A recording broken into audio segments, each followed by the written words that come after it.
அன்பார்ந்த ஆஸ்ட்ரோ பக்தி டாக் சேனலின் நேயர்களுக்கு கிருஷ்ணன் ராஜகோபாலன் காலை நல்வணக்கத்தை பகிர்ந்து கொள்கிறேன். கார்த்திகை மாதம் குரோதி வருடம் பொன்னான காலம். அது எங்கேயும் ஒளிமயமாக இருக்கும். எல்லா வாழ்க்கையிலும் ஒளிமயமாக இருக்குன்னு அர்த்தம். அது என்ன பீரியட்னா எந்த காலம்னா 16/11/2024 முதல் 15/12/2024 வரைக்கும் உள்ள கால அளவு தான் கார்த்திகை மாதம். இந்த மாதத்தில் பொறுத்த வரைக்கும் எல்லாமே சிறப்பாக இருக்கும். செவ்வாய் மட்டும்தான் வக்கரமாறார். சனீஸ்வரம் பிரைட்டாக இருக்கான், புதிய பலம் தேஜஸ். அதே மாதிரி தன்னம்பிக்கை வாழ்க்கையில் வரணும்னா சனீஸ்வரன் தான் முக்கியம். சனீஸ்வரன் எந்த நிலையில் இருந்தாலும் மீண்டும் வரலாம். புரியுதுங்களா? சூரிய வம்சத்தில் பொறுத்த வரைக்கும் எல்லா ராஜாக்களும் ஜீரோவானாங்க, ஒருத்தவங்க கூட வாழலை. ஆனால் சனீஸ்வர துணையாக இருக்கிறதுனால மீண்டும் எழுச்சி பெறச்சாங்க. புரியுதுங்களா? அது மாதிரி எந்த விஷயத்தில் பார்க்கும்போது சனீஸ்வரருடைய இது முக்கியமானது. எத்தனை நவகிரகங்கள் இருந்தாலும் சோட போகாது. என் சரீரம் நன்னாக இருந்தால் தான் எதையுமே அனுபவிக்க முடியும். என் மனநிலை, வாக்கு, ஜென்மம், என்ன உடம்பு சேஜஸ் எல்லாம் இருந்தால் தான் தேஜஸாக இருக்க முடியும். We are doing service to all. நம்ம மற்ற எல்லாருக்கும் நம்ம கைங்கரியத்தை பண்ண முடியும், பகவானோடு சேர்ந்து அனுபவிக்க முடியும். அதுதான் சனீஸ்வரருடைய மெயின் முக்கியமான பங்கு நமக்கு.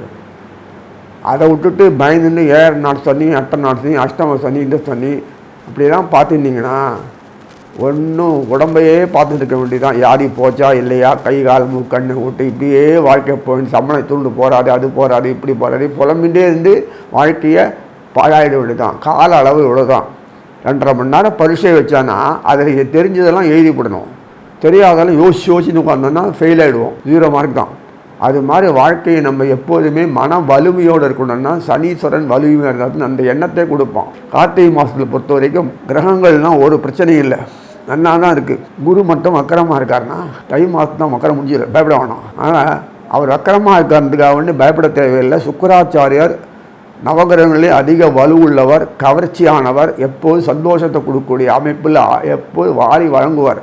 கலைகள், பண்பாட்டு கலைகள், அனுபவிக்கிற ரசலைகள், ஈலைகள், சாப்பிட்றது, போய் பேசுறது, கொள்வது, அந்த நயம் இருக்குது பார்த்தீங்க, இலக்கியம். அந்த நயங்கள்லாம் பேசக்கூடிய தன்மை, வாழக்கூடிய வன்மை, அனுபவிக்கூடிய தன்மை, உறவுகள் மேற்படுறது, என்னென்ன உண்டு புதுசு புதுசாக ரெசிபி, சாப்பாடு பொருள்லாம் உண்டாக்குறது, அந்தந்த பண்டிகைகள்லாம் கொண்டாடுறது, அனுபவிக்கிறது, இது அவ்வளவோ சுக்கிரர் கொடுக்குறார். புரியுங்களா? சனீஸ்வரன் கும்பத்திலிருந்து அங்கேருந்து நேரடியாக விச்சிகத்தில் உட்காந்துருக்க சுக்கிரனையும் புதனையும் பார்ப்பார். செவ்வாய் இந்த மாதம் வக்கரம் ஆகிடுவார். அதாவது டிசம்பர் மாதத்தில் வக்கரம் ஆவார். செவ்வாய் டிசம்பர் மாதத்தில் வக்கரமானால் 12ஆம் தேதி, அதாவது கார்த்திகை 18 அந்த வக்கரம் ஆவார்.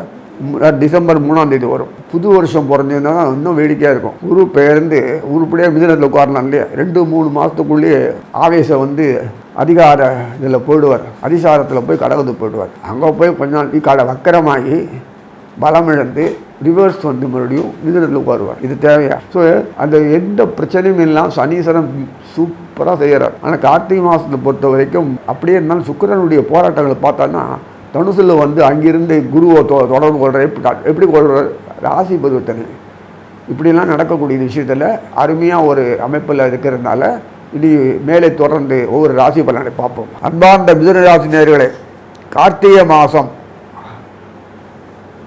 அருமையான ஒரு மாதத்தில் தீப ஒளி மாதிரி. அடுத்தது கார்த்திகை, அது ஒரு ஒளிமயமான இந்த காலம். கார்த்திகை மாதத்தில் எல்லா தெய்வங்களுக்கும் சிறப்பான ஒரு அந்தஸ்து கிடைக்கும். இந்த மாதத்தில் ரொம்ப அனுபவிக்கலாம். நம்ம கூட என்ன பிரஜைகள் நம்மளோட கூட அவளும் சேர்ந்து அனுபவிக்கிற ஒரு தெய்வம். தேவர்கள்லாம் தேவதைகள்லாம் நமக்காக படைச்சிருக்காங்கலாம், நமக்காக தெய்வங்களாக இங்கேருந்து செயல்படுறாங்க. ஒரு குடும்பம் மாதிரி அமைப்பு. இதோ வேடிக்கை பாருங்கள். ஒன்று பல குணங்களை கொண்டிருக்கும், நம்மள மாதிரியே தான் கொண்டிருக்கும். நமக்கு அதுதான் தேவை. உட்காந்தா அதெல்லாம் நம்ப வேண்டாம், அப்படியே எல்லாம் சேர்ந்து அனுபவிக்கணும். அதுதான் இந்த மாதத்தில்.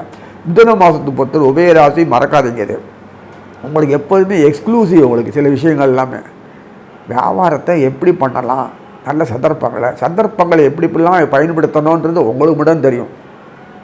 கை நீட்டி சம்பாதிச்சா கூட ஒருத்தர் போய் அடிமை தொழில் பண்ணால் கூட அந்த அடிமை தொழிலில் அங்கே இருக்கிற வீக்னஸ்லாம் பயன்படுத்திட்டு இவனாக சுயமாக கமிஷன் ஏஜென்சி, பிஸ்னஸ், அது இது லைசன்ஸ் ஒர்க்கு பண்ணி சம்பாதிப்பாங்க. இதான் மிதுனத்துக்கு ஒரு பெரிய அட்வான்டேஜ் என்ன, பெரிய முதலீடு போட்டு பண்ணுவாங்க. அடுத்த முதலீடு வச்சுட்டு பிஸ்னஸ், அந்த செல்ஃப் எம்ப்ளாய்மெண்ட் மாதிரி அந்த commission agency, license work, service sector மாதிரி இருந்து ஏர்னிங் மணி பிரமாதம் பண்ணிப்பான்.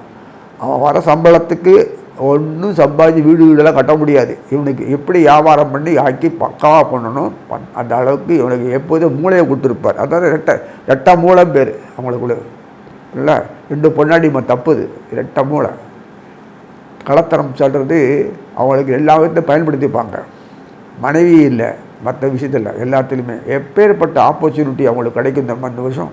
அதனால் ஏன் காரணம் என்னென்னா, அவருடைய சப்தமாவதி குரு சொல்லக்கூடியவர், அவர் தான் விஷமமே பண்ணுவார். குரு தான் இவாளுக்கு பொறுத்த வரைக்கும்.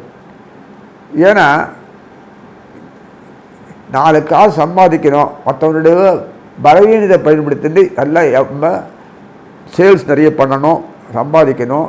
அந்த இருக்கிற ப்ராடக்ட் இல்லைன்னு காமிக்கணும், இல்லாத ப்ராடக்ட் இருக்குன்னு காமிக்கணும். இதுக்கு உங்களுக்காக தான் இது வச்சுருக்கு, ஸ்டாக் இல்லைன்னு சொல்லணும், இது வர வைக்கணும், அப்படி ஹைலைட் பண்ணி பூஸ்ட் பண்ணி சொல்லணும். இது குருக்கு பிடிக்கவே பிடிக்காது. அப்படிலாம் நம்மளால் வாழ முடியாது. அப்புறம் இப்படி வியாபாரம் பண்ண முடியும்? நல்ல பொருள் தான் அப்படின்னு நம்ம ஒதுக்கிடுவோம். ஆனால் நல்ல பொருளை ஹைலைட் பண்ணி எப்படிலாம் பண்ணி டிமாண்ட் இல்லைன்னு சொல்லி பண்ணி ஆர்டிஃபிஷியலாக கிரியேட் பண்ணி அதை தள்ளி விட்டால் தான் மார்க்கெட்டில் அவன் வியாபாரம் பண்ண முடியும். எல்லாம் பண்ண முடியாது. இது எல்லாருக்கும் தெரியும், டெக்னிக் தெரியும். அதனால் புதுசாக இன்னோவேஷன் பண்ணி அதை ஹைலைட் பண்ணி அதே பொருளை வேறு மாதிரி கொடுத்து பண்ணி அவர் ஷோ பண்ணாதான் அந்த இதெல்லாம் பிடிக்குன்றது இந்த புதனுடைய தாற்பயம். ஆனால் குருக்கு சுத்தம் பிடிக்காது. அதனால் களத்தம் சொல்லக்கூடிய உபயராசி பொறுத்த வரைக்கும் இந்த 2 பேருக்கும் ஒருத்தருக்குள்ளே மாற்றி அவனுக்கு இவங்க களத்தை இவனுக்கு கலத்துறோம். அதான் வேடிக்கை பாருங்கள். அப்போ குரு உடகி போனதுனால பெரிய ஆப்பர்ச்சுனிட்டி வாழ்க்கை. சனீஸ்வரன் தயவு இருந்தாலே போதும். சனீஸ்வரன் தயவு வச்சுன்னு நல்லா பிரமாதமாக அடி தூள் கலப்புவாங்க. மேல் மட்டத்தில் இருக்கிறவங்கள தொடர்பு இருந்தால் கூட கீழ் மட்டத்தில் இருக்கிறவங்கள கை வச்சு அவன் தனக்கு வேண்டிய சாதிச்சு காட்சியமாக இந்த பிசினஸ் சம்மந்தப்பட்டவங்க எல்லாமே மேல் ஒன்று வெறும் பிஸ்னஸ் தான் பண்ணுவாங்க. அடித்தாலும் கீழ் நன்னா இருந்தால் தான் பிஸ்னஸ் பண்ணால் 4 காசு வரும். அதுக்கு உண்டானதை நான் பண்ணிப்பான். ஸோ அதெல்லாம் எக்கச்சக்கமான ஒரு எல்லாமே மனுஷனுக்கு வாழ்க்கையில் தேவையான உண்டான பொருள்கள் எல்லாமே வாழ்க்கையில் போகபாக்கி அனுபவிக்கிறது தான். அதுக்கு உண்டான பணத்தையே ரோல் பண்ணுவாங்க. அந்த அளவுக்கு ரொட்டேஷனில் பண்ணக்கூடிய கெப்பாசிட்டி இந்த பிசினத்துக்கு மட்டும்தான் உண்டு. ஏன்னு கேட்டேன்னா, அங்கே இருக்கிற நட்சத்திரங்களை பாருங்கள். மிருகசி செவ்வாய் அவரை எப்படி பயன்படுத்துவார். அடுத்தது திருவாதிரை ராகு கொண்டு வானா மொத்தமாக ஊரே கொண்டு வந்துடுவான். ஆஞ்சநேயர் கொண்டு மலையை கொண்டு வந்தார். அது மாதிரி மொத்தமாக கொண்டு வந்துடுவான். அதுக்கு புனர்பூசம் அடகாலமாக இருக்கும். For the welfare of others அப்படின்னு சொல்லிவிட்டு தன் காரியம் பொண்டாட்டி பற்றி ஆடுறதுக்கு அப்படி அதை காரணமாக வச்சுட்டு ராவணேஸ்வரர் கொள்றதுக்காக அது காடு ஃபுல்லாக போய் இருக்கிற அசுரர்களெல்லாம் கொண்டு வந்தான்.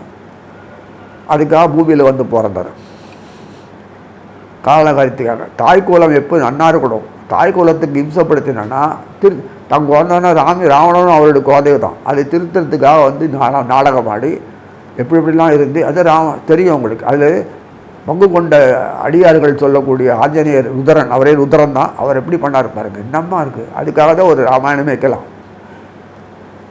அதனால் அவ்வளோ இருக்குது விஷயங்கள் நிறைய நம்ம தெரிஞ்சுக்கணும்.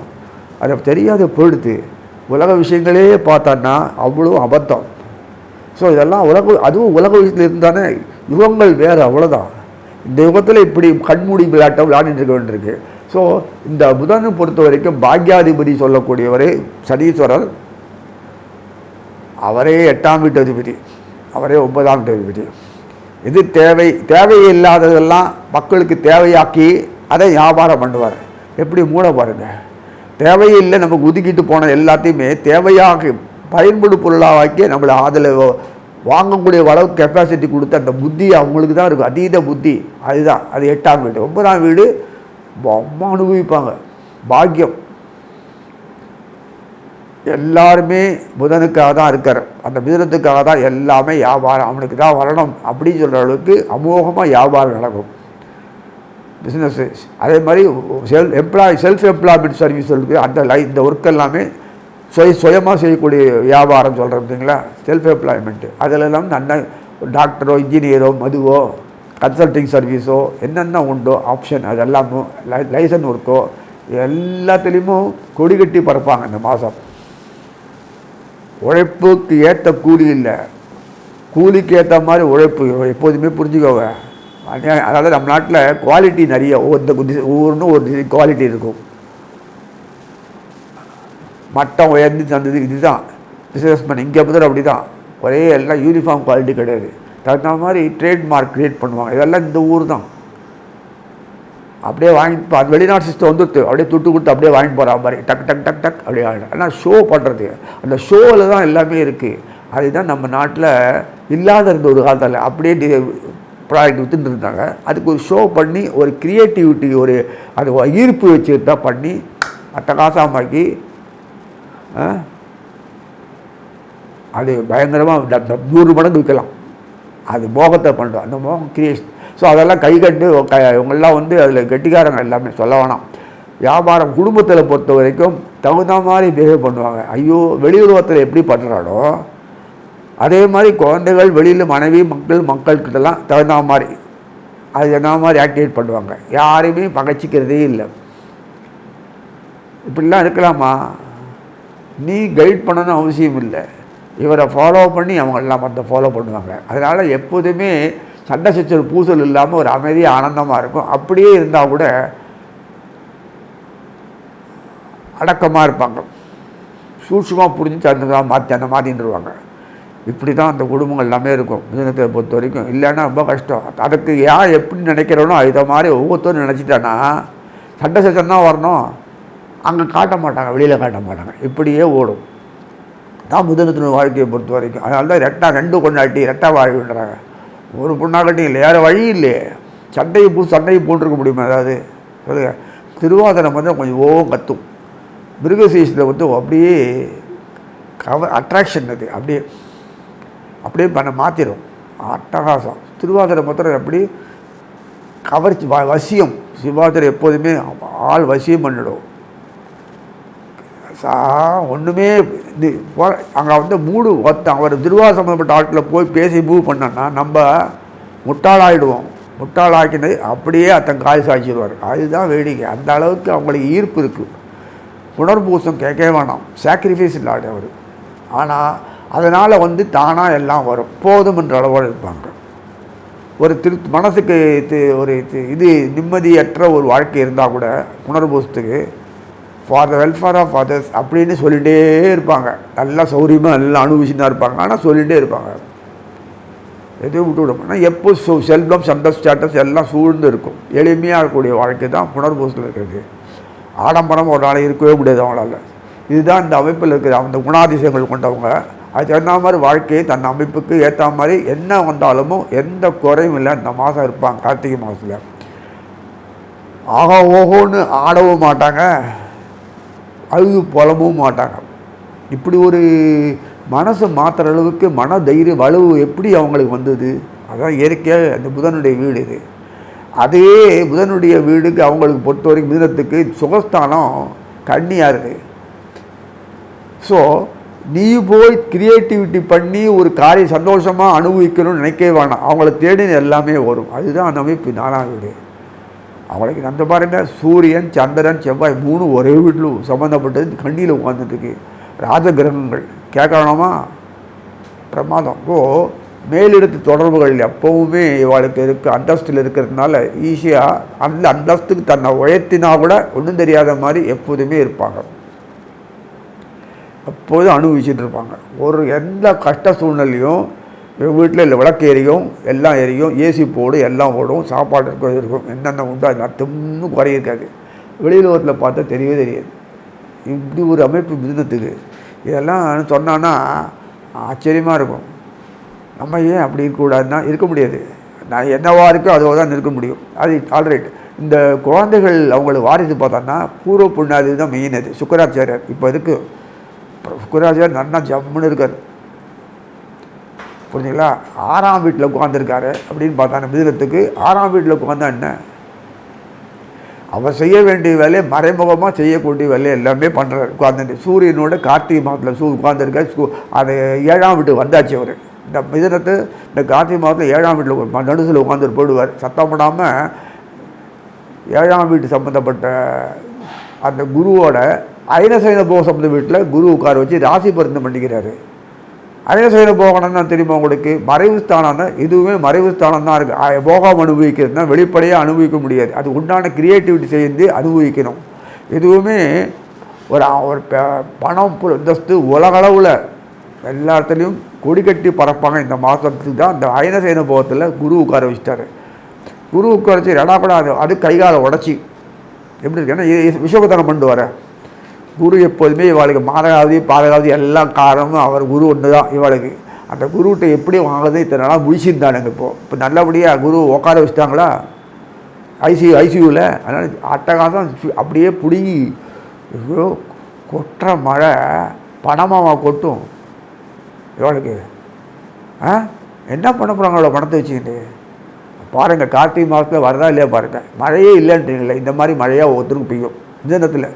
அப்போ என்ன வேண்டி பார்த்தா நேற்று வரைக்கும் சைக்கிளில் மோட்டார் சைக்கிளில் போட்டுனா கார் வச்சு வாடகைக்கு போட்டுனா பின்னா பார்த்தா ஒரு வேலைக்கு ஒரு கார் போகிறானே பயங்கரமாக. எஸ்டேட் எத்தனை எஸ்டேட் வச்சுருக்கான் வீடு. இப்படி எப்படி ஆனால் திடீர்னு குபேர மழைக்காலம் அதில் இந்த மாதம் தான் கார்த்திகை மாதத்தில். அது எப்படின்னு முன்னாடியே பிளான் பண்ணி வச்சுருப்பான்னு நினைக்கிறேன். அதுதான் இந்த மாதம் இது ஓப்பனாக வெளியில் வந்துடும் எல்லாமே. அந்த பிளாக் மணி ஹோல்டர்ஸ் எல்லாம் தெருக்கு வந்துடுவாங்க இந்த மாதம். நான் சொல்லக்கூடாது, ஏன்னா இவங்களில் புதுசாக பணக்காரனா பழைய ஆளெல்லாம் மோசமானதான் போண்டியாக முடியும். அந்த அளவுக்கு பணம் சம்பாதிக்க முடியாது இல்லை நமக்கு. அது எப்படி தான் டெக்னிக் அவளுக்கு தெரியுது இல்லை. சரி, நமக்கு வேண்டாம்.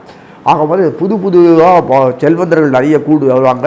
பணம் பொருள் அந்த ஸ்டேட்டஸ் எல்லாம் வரும். துபாயில் இருக்கிற மாதிரி ஒருத்தருக்கும் எஸ்டேட்டு பயங்கரம் கட்டுவாங்க. எங்கேருந்து இந்த எஸ்டேட்டுக்கு பணம் வருதுன்னு தெரியாது. அது மாதிரி இந்த மாதம் கண்மூடாக பார்க்கலாம் என்று. ஆக மற்றவங்களுக்கெல்லாம் வாழ்க்கை வசதிகள் சந்தோஷமாக இருக்கும். துக்கம், இந்த சாவு, அந்த அடிபட்டு அன்னையாக சாகிறது, எங்கெங்கோ போகிறது, அவனை வெட்டுறது கொள்வது, வெளிவிட்டாத்து என்னெல்லாமோ இருக்கலாம் கூட இருந்தால் கூட நம்ம பொறுத்து அரவணைச்சின்னு அருமையான வாழ்க்கையை வாழ்கிறதுக்கு இந்த மாதம் ஒரு பெரிய அமைப்பு வரப்பிரசாதமாக இருக்குன்னு சொல்லி வாழ்த்தி அமைகிறேன். ஆயிட்டா அன்பார்ந்த கடகராசி நேயர்களே, கார்த்திகை மாதம்னாலே ஒரு வரப்பிரசாதம் நமக்கு. தீப ஒளி எல்லாத்துலேயும் எல்லாம் பிரமாதமாக இருந்தால் கூட அந்த ஒளின்றது வாழ்க்கையில் நம்மளுடைய வளர்ச்சிக்கான சம்பந்தம். வளர்ச்சி கண்டு நாம் இருக்கணும். எப்போதும் போலவே சோம்பி இருந்து துயரத்திலே இருக்கக்கூடாதுக்காக தான் துயரத்தை விட்டு இருள் நீங்கின மாதிரி அவேர்னஸ் நமக்கு வரும். விழிப்புணர்ச்சியும் பேர். ஏன் இப்படி இருக்கக்கூடாது, ஏன் இப்படி ஆகக்கூடாது அப்படின்னு ஒரு எண்ணம் வந்தால் தான் செயல்பாட்டுக்கு உண்டான வழி தரும். கடகத்து முக்கியமானவர் செவ்வாய், குரு 2 பேர் தான். சுக்கிரனும் வேண்டி வரத்தான் எல்லா கிரகம் வேண்டாதாலும் கடகத்துக்குன்னு பார்க்கும்போது செவ்வாய் எப்போதுமே பாக்யாதிபதியாக இருந்தால் செவ்வாய்.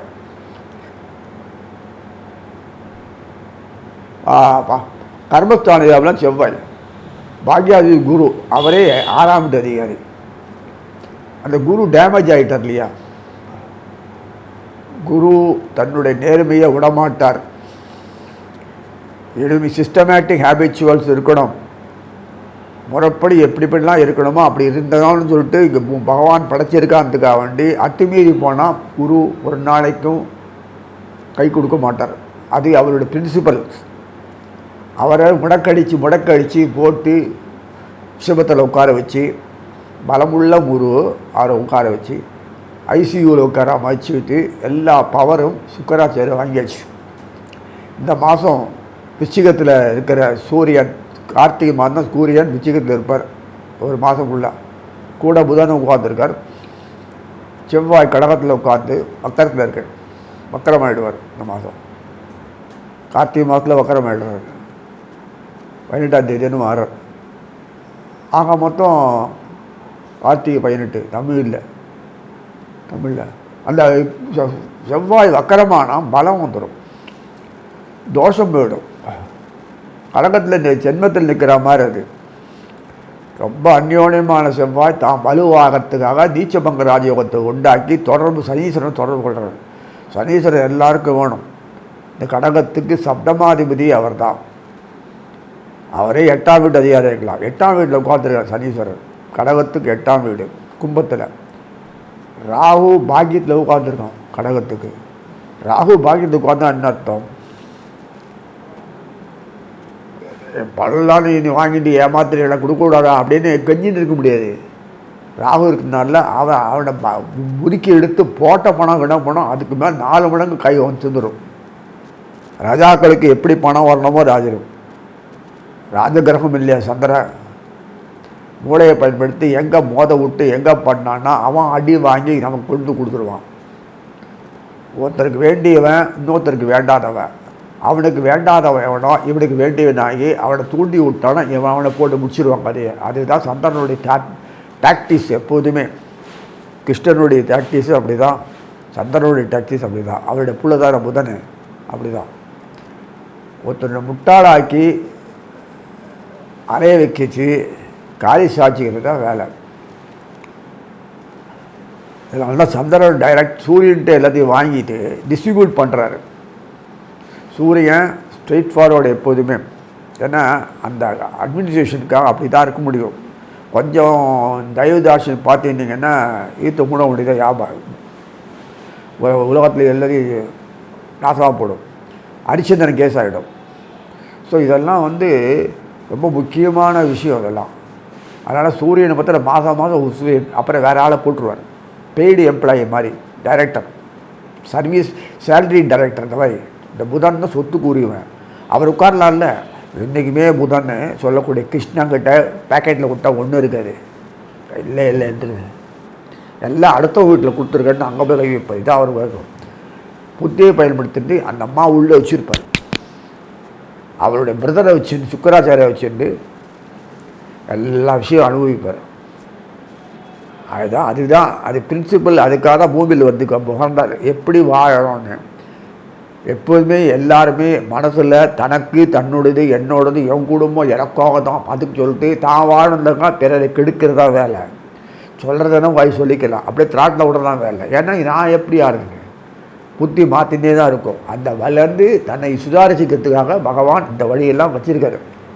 அதுவும் கடகத்துக்கு பொறுத்த வரைக்கும் வெளி உலகத்திலாம் செல்வாக்காடாக இருப்பான். வீட்டில் வந்தோன்னா அடி தான் வாங்கணும். அந்த மனுஷனும் கல்யாணம் பண்ணி குப்பை கொட்டி இருந்தால் ஒன்றும் லாய்க்கு இல்லை. வாய் தான் கிழியும், ஒன்றும் கிடையாது பெருசாக. ஒரு காலத்தை உருப்படியாக ஒரு செய்கிறாரு கெடுங்க. அதனால் இப்படியே ஒரு ஒப்பாரி வச்சுட்டு இருப்பாங்க. பையனோ புள்ளோ பொண்ணோ யாருமே பொறுப்பு இல்லாத ஆளை வச்சுட்டு இருப்பாங்க. பொறுப்பாக இருக்கிறதுனால தான் அவர் செல்வாக்காக இருக்க முடியாது. வெளியில் செல்வாக்குனா வெளியில் இப்படி சொல்லுவாங்க, எலியும் பூனையும்பாங்களே. பூனை மாதிரி வெளியில், சிங்கம் மாதிரி வீட்டில் பூனை மாதிரி பதுங்கி இருக்குது. ஸோ குடும்பத்தில் எப்படிலாம் வாழணுன்றது அவர் தெரியாட்டாலும் எல்லோரும் அரவணைச்சிட்டு போவார். ஒருத்தரை கூட மூஞ்சி தூக்க மாட்டார். சந்திரன் வீட்டை பொறுத்த வரைக்கும் நம்மகிட்ட சிரிப்பிச்சுட்டே நகர்ந்துடுவார். திருப்பி எதிர்த்து பேச தெரியாது. காரணம் என்னென்னா நட்சத்திர வாக்கு சொல்லணும் இல்லையா. புனர்பூசம், பூசம், ஆயில்யம். இந்த நட்சத்திரங்களை பார்த்தோன்னா புனர்பூசம் குரு 4ஆம் பாதம், ஹையஸ்ட் அத்தாரிட்டி பவர் கொட்டிருக்கும். அவர் செல்வந்தனாக இருக்கணும். எல்லாரும் செல்வந்தனாக தான் அவரும் செல்வந்தான். எப்படி இருக்கு பாருங்கள். என் பணம் பொருள் உழைப்பு எல்லாமே இன்னொருத்தருக்காக கொடுத்துருக்கேன், அவங்களுக்காக நான் வாழறேன் அப்படின்னு சொல்கிறது தான் கடகம் சந்திரன். மற்றவங்களுடைய வாழ்க்கை சந்தோஷமாக இருக்கத்தான் நான் வாழறேன் தவிர நான் எனக்குன்னு என்ன இருக்குது, எனக்குன்னு ஒன்றும் கிடையாது. எல்லாம் உங்களுக்காக தான். பிறகு எடுத்ததே அதுக்குன்னு சொல்லிட்டு வாயில் ஃபுல்லாக ரீல் விடுவார். அதுதான் அவருடைய வேலை. அது மட்டும் இல்லை, அடுத்தது சம்மந்தப்பட்ட உடற்பூத்து இருந்தான்னா I am for coming to the earth for the sake of சாதுக்களுக்காக வந்தேன், துஷ்டனாக இருக்க ராவணேசனை கொல்றதுக்கு வந்தேன் அப்படி சொல்லிட்டு சாதுக்கு லட்சிக்கிறேன். தர்ம கர்மங்களை சிறப்பாக செய்யறதுக்கு உண்டான வழியை நானே ஏற்றி நடத்துறேன்னு சொல்லிட்டு ராமரை எளிமையாக இருந்தார். அது தெரியும்.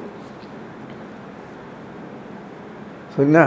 சத்திரிய தர்மத்தையே ஃபாலோ பண்ணணும். சீதை சொன்ன அப்புறம் தான் கோபம் பண்ணுறது, அது வேறு விஷயம். அப்போதை ஞாபகப்படுத்துறதுக்கு. ஸோ போகப் பொருள்கள்லாம் அதிகமாக ஈடுபடக்கூடாதுன்றதுக்காக தான் ராமாயணமே. எளிமையான வாழ்க்கையில் வாழணும், அவனோடு சேர்ந்து அனுபவிக்கணும், அதுதான் வாழ்க்கை. தர்மம் கர்மங்களை விடக்கூடாது அப்படின்னு ஒரு பாணியில் தான் அவர் வந்திருக்கார். இந்த பாம்பி மட்டும்தான் நான் சொல்கிறது, வேர்ல்டு லெவலில் இல்லை.